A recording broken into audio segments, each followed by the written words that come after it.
The best restaurant in New York with a view high above. The relentless rhythm of New York City, where the streets pulse with ambition and neon. Reflections dance on rain. Slicked sidewalks. There exists a restaurant unlike any other. It is not simply a place to dine. It is a moment, suspended between sky and skyline, where the view alone is enough to make time hesitate, and the food, well, the food makes you never want to leave. You arrive at golden hour, when the sun begins its slow descent behind the buildings, painting the sky in strokes of rose, peach, and violet.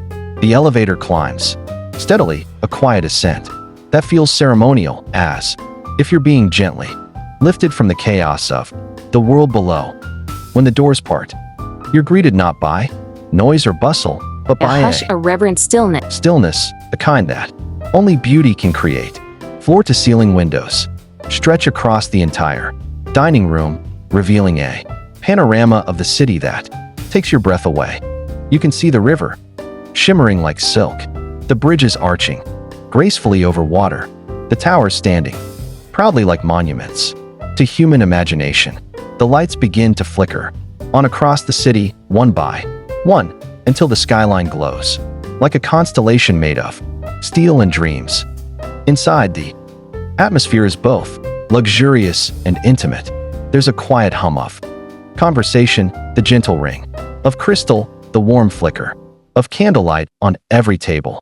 The decor is refined, without being cold, wooden textures softened by velvet, brass fixtures that catch the light, artwork that echoes the colors of the sky outside. Every detail is carefully chosen, not to impress, but to calm, to comfort, to elevate. And then, the food. Oh, the food. Each dish is crafted with an artist's eye and a poet's heart. The ingredients are as fresh as morning air, drawn from farmers, fishermen, and artisans who understand the value of patience and purpose.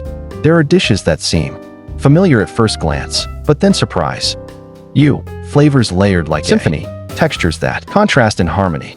You taste the ocean in the seafood, the earth in the vegetables, the fire in the meats, the passion in every plate. The kitchen doesn't rush. The food arrives in a rhythm that lets you savor not just the taste, but the moment.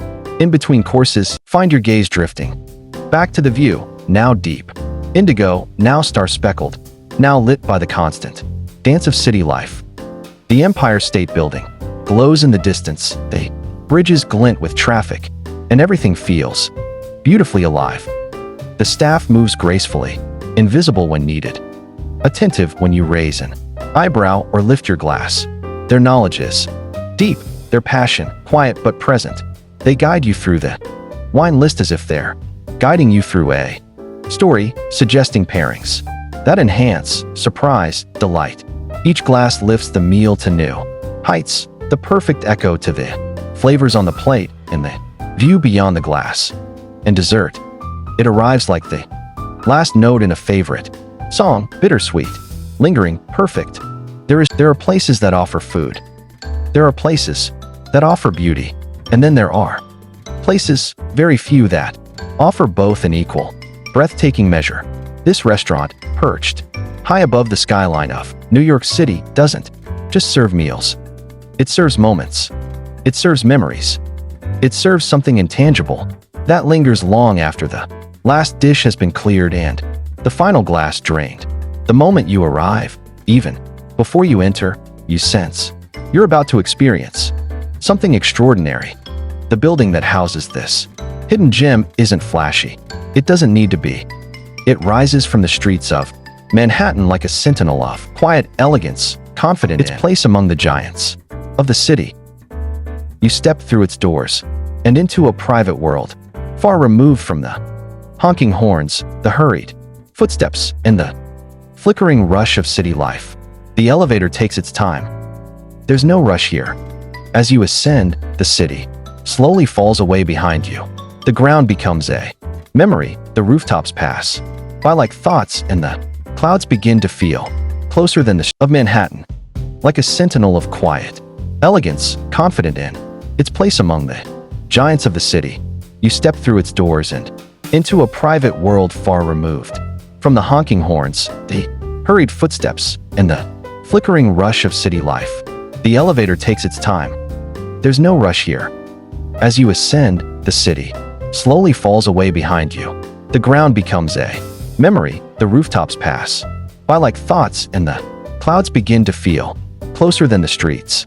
When the elevator doors open, you are greeted by a hush, not silence, but a reverent quiet, as if everyone inside has collectively agreed that what they are experiencing deserves their full, undivided attention. You're welcome, not just warmth. The host smiles, not a trained, performative smile, but the kind that comes from genuine pride in where they work.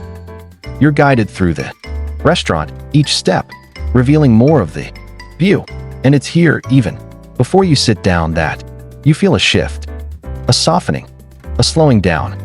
The city is still there, outside the windows, alive and glittering, but it can no longer reach you. Here, high above it, all you are, suspended in serenity. You're led to your table, perfectly placed beside a window that frames the skyline like a living painting. From here, the whole of Manhattan stretches before you. To the west, the Hudson shimmers, reflecting the last golden threads of sunlight. To the south, the towers of downtown rise in stoic grandeur. To the east, the bridges string across the river like illuminated necklaces. And above, the sky minute from soft blue to lavender to indigo, until the stars themselves dare to appear between the city lights. The table is set with quiet care. No excess, no clutter, just enough beauty to remind you that this is a place where detail matters. The napkin feels hand-woven. The silverware has weight. The glassware glimmers like crystal. And the menu, oh, the menu is not just a list. It is a story waiting to be told, a journey that begins with your appetite and ends in revelation.